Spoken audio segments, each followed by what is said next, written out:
Halo semuanya, balik lagi di channel Penghuni Malam. Hari ini kita akan bawain sebuah cerita yang cukup aneh dan membingungkan. Sebuah kejadian yang membuat satu kelompok seni seperti hilang dari dunia ini.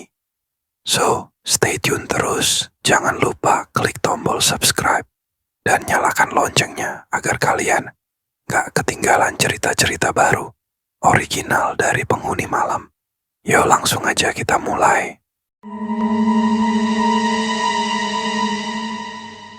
Pak Lukman adalah pria paruh baya yang dikenal sebagai pemilik dan pemimpin grup seni keliling bernama Citra Nusantara. Sejak muda ia mencintai seni tradisional, tari topeng, wayang orang, musik gamelan, dan lenong. Bersama grupnya, ia telah menjelajahi puluhan desa di seluruh pelosok Pulau Jawa, membawa hiburan dan kebudayaan ke tempat-tempat yang jarang tersentuh modernisasi. Suatu malam saat sedang bersiap untuk tidur di rumah kayunya di pinggir desa, seorang pemuda asing datang mengetuk pintu. Pemuda itu mengenakan pakaian serba hitam dengan topi lebar yang menutupi sebagian wajahnya.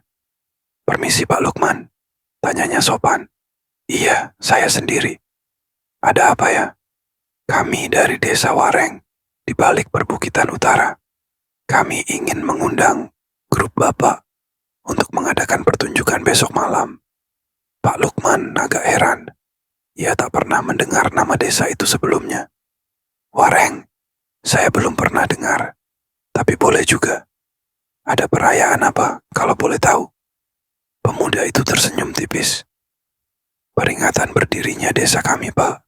Sudah lama kami tak kedatangan hiburan dari luar. Kami akan menjemput Bapak dan rombongan besok sore." Pak Lukman menerima undangan itu dengan senang hati. Kesempatan tampil selalu disambut baik, dan ia merasa senang bisa berbagi budaya dengan desa terpencil sekalipun. Keesokan harinya, Pak Lukman dan 7 anggota grupnya bersiap.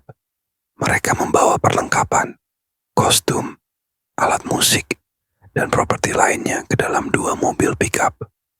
Tepat pukul 5 sore, pemuda misterius itu datang bersama 2 mobil tua bergaya antik, berwarna hitam mengilap, dan mesin yang nyaris tak bersuara saat dinyalakan. "Mari ikut saya. Jalan ke desa kami tidak bisa dilalui kendaraan biasa," jelasnya dengan nada datar. Mereka menaiki mobil-mobil tersebut. Di dalamnya aroma dupa menyengat memenuhi udara. Jok mobil terbuat dari bahan beludru ungu tua, dan di bagian dalam pintu terdapat ukiran rumit bergaya kuno yang tidak pernah mereka lihat sebelumnya. Bahkan radio mobil menyala, tapi bukan suara musik atau siaran biasa yang terdengar, melainkan alunan suara nyaring seperti bisikan angin dan bunyi lonceng halus yang seolah berasal dari kejauhan. Perjalanan memakan waktu 2 jam. Jalanan sempit, meliuk di antara pepohonan dan hutan lebat yang semakin menutupi cahaya matahari. Suasana makin sunyi saat matahari terbenam. Setiap tikungan terasa lebih gelap dari yang sebelumnya. Tidak ada sinyal ponsel, dan tidak ada satu rumah pun yang terlihat selama perjalanan. Hanya pepohonan menjulang tinggi, ranting-ranting yang saling bertautan seperti tangan yang ingin meraih mereka. Tiba-tiba, mobil berhenti. "Kita sudah sampai," kata si pemuda singkat, lalu keluar dari mobil.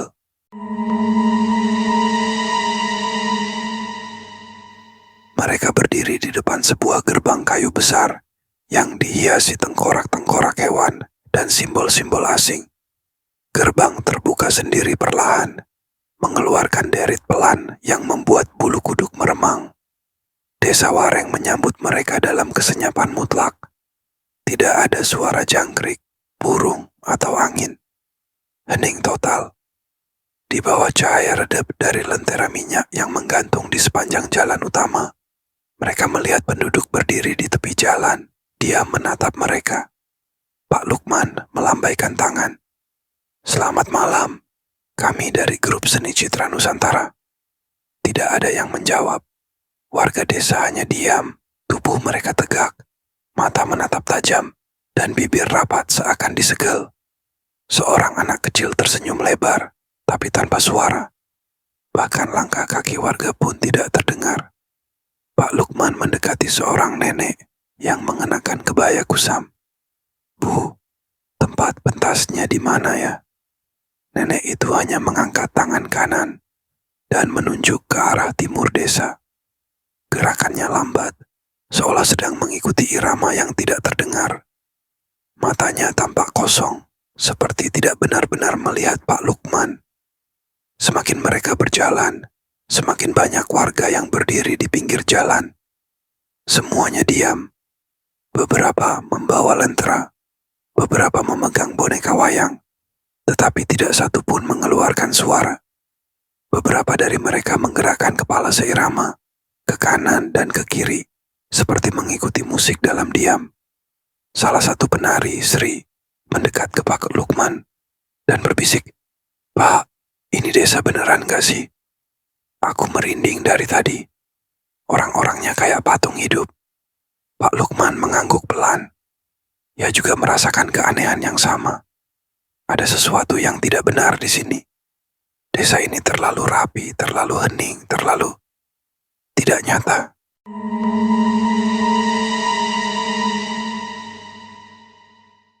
Akhirnya, mereka tiba di sebuah bangunan besar di tengah desa. Bentuknya seperti pendopo, namun lebih megah. Pilar-pilar kayu berukir tinggi menjulang. Atapnya dari ijuk gelap yang disusun rapi. Lentera-lentera gantung memancarkan cahaya kekuningan yang lembut. Tapi ada bayangan yang terus bergerak di balik cahaya itu. Seperti ada sosok-sosok tak kasat mata yang mengelilingi mereka. Di halaman depan bangunan itu, puluhan orang sudah duduk bersila. Semua diam. Beberapa bahkan memejamkan mata. Tapi kepala mereka bergerak pelan, seolah mengikuti irama yang tidak terdengar. Seorang pria tinggi berjubah merah keluar dari dalam pendopo dan melambaikan tangan, mengisyaratkan mereka untuk masuk dan bersiap. "Kita pentas malam ini juga?" tanya Anto. Pak Lukman mengangguk pelan. Sepertinya begitu. Mereka tidak bicara tapi isyaratnya jelas. Ketika mereka mulai mengatur alat-alat pertunjukan, salah satu anggota grup, Darto, melihat ke arah warga dan berbisik lirih, "Pak, dari tadi saya perhatikan, mereka nggak kedip loh. Kayak nonton tapi matanya melotot terus." Pak Lukman memandangi mereka. Benar, sorot mata warga desa seperti terkunci, tidak pernah berpaling atau berkedip. Seperti boneka yang dihidupkan untuk menonton pertunjukan. Waktu menunjukkan hampir pukul 7 malam. Pertunjukan akan dimulai.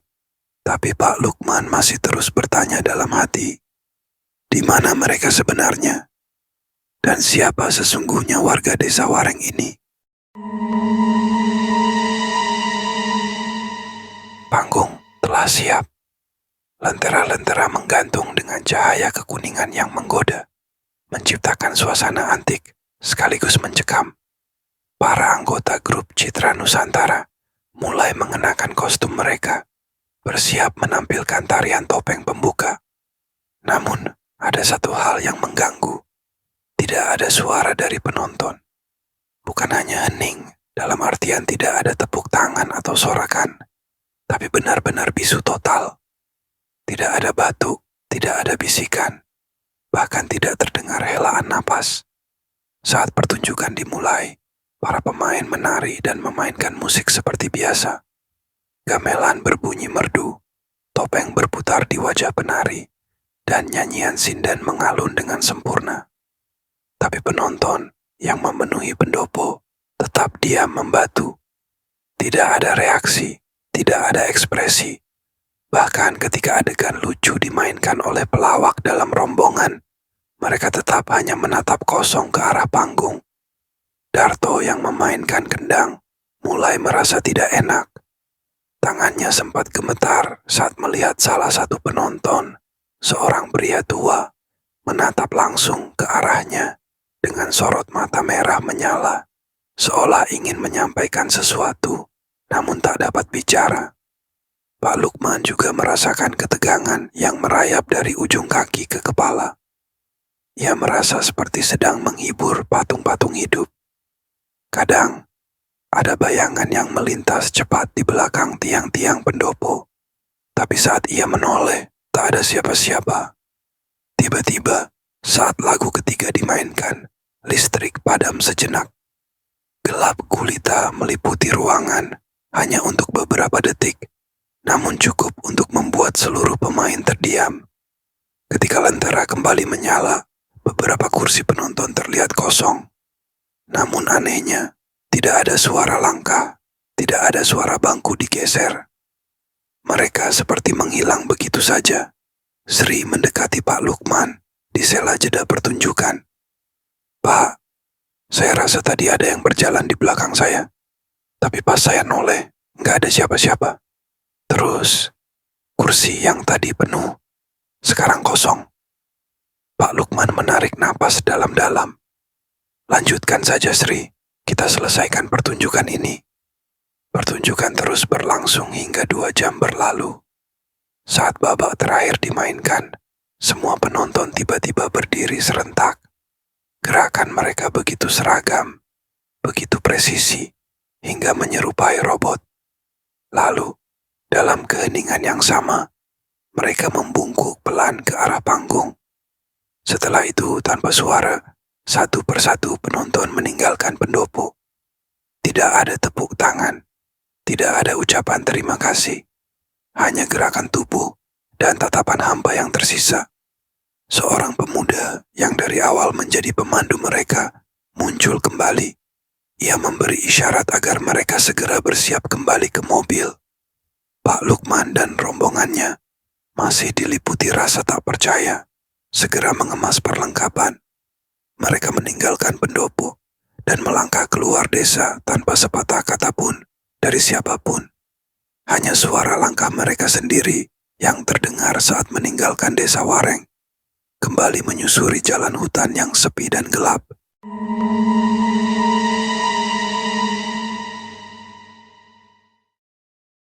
Perjalanan pulang dari desa Wareng terasa sama seperti saat mereka datang. Jalanan sepi meliuk-liuk di antara pohon raksasa. Hanya suara mesin mobil antik yang mengantar mereka kembali.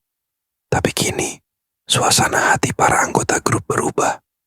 Ada rasa lega setelah pertunjukan selesai, namun juga rasa tidak nyaman yang sulit dijelaskan. Tak ada satupun dari mereka yang bicara selama perjalanan. Mereka semua tenggelam dalam pikirannya masing-masing, merenungi pengalaman ganjil yang baru saja mereka alami. 2 jam kemudian, mobil berhenti di tepi jalan desa mereka, tepat di tempat mereka berangkat. Langit masih gelap, hanya sedikit terang di ufuk timur, pertanda fajar akan menyingsing. Mereka turun dari mobil, dan pemuda misterius yang menjemput mereka sebelumnya mengangguk pelan, lalu naik kembali ke mobil dan pergi tanpa sepatah kata pun. Pak Lukman dan kelompoknya mulai berjalan menuju rumah mereka. Tapi langkah mereka terhenti ketika melihat seorang pria tua tengah menyapu halaman rumah Pak Lukman. Pria itu menatap mereka lekat-lekat. Matanya membelalak seperti melihat hantu. "Pak Lukman." Suara itu serak dan penuh keterkejutan. Pak Lukman mengerutkan kening. "Kok kamu kayak lihat setan, Le?" Pria itu terdiam. Ia menjatuhkan sapunya, lalu berlari ke dalam rumah sambil berteriak. Bu, Pak Lukman balik. Mereka balik." Tak lama kemudian, seorang wanita keluar tergopoh-gopoh, matanya sembab, rambutnya sebagian beruban. Ia mematung saat melihat Pak Lukman berdiri di depan rumah. Kemudian ia menangis terseduh-seduh. "Lukman, ini kamu? Sungguh kamu?" Pak Lukman mendekat, bingung. "Iya, ini aku. Kamu kenapa, Bu? Aku cuma pergi 4 jam. 2 jam ke sana, 2 jam pulang." Wanita itu memeluknya erat sambil gemetar. 4 jam? Kalian menghilang selama 4 tahun, Man. 4 tahun. Pak Lukman menoleh ke anggota grupnya yang semua wajahnya sudah sama pucatnya. Tunggu, maksud kamu 4 tahun? Iya, kami semua sudah mengira kalian mati di gunung atau diculik. Kami lapor ke polisi, ke relawan, ke stasiun TV, bahkan sampai paranormal. Nggak ada jejak kalian sama sekali, hilang tanpa bekas. Tak lama kemudian, warga desa mulai berdatangan. Suasana mendadak ramai dengan tangis dan pelukan. Orang-orang mengelilingi mereka, seperti menyambut orang yang baru pulang dari alam baka. Ada yang pingsan melihat salah satu anggota grup, ada yang sujud syukur, ada pula yang hanya berdiri mematung, tak percaya. Setelah kehebohan itu sedikit mereda, Pak Lukman memutuskan untuk mencari tahu. Ia pergi ke kantor pemerintahan daerah, membawa peta dan mencoba menjelaskan tentang Desa Wareng. Tapi petugas yang ia temui menggeleng. Pak, saya sudah lama kerja di sini. Tidak ada desa bernama Wareng di perbukitan utara. Kami pernah telusuri daerah sana juga, waktu pencarian Bapak dulu. Kosong, cuman hutan lebat dan tanah terjal. Pak Lukman tak menyerah. Ia kembali ke rute yang dulu ia lalui bersama pemuda misterius itu. Ia naik motor masuk ke jalan sempit, menyusuri hutan, mencoba mencari gerbang besar yang menyambut mereka waktu itu. Namun tak ada apa-apa. Tidak ada gerbang, tidak ada desa. Bahkan jalannya pun seperti tidak pernah ada. Seolah-olah semuanya hanya mimpi. Tapi Pak Lukman tahu apa yang ia alami nyata. Ia masih menyimpan pernak-pernik dari pertunjukan itu. Selendang kuno, wayang yang tidak mereka bawa dari rumah, dan perasaan aneh yang belum juga hilang dari pikirannya. Dan yang paling membekas, rasa dingin dari tatapan penduduk yang tidak bicara, dan suara gamelan yang masih sesekali terdengar dalam tidurnya.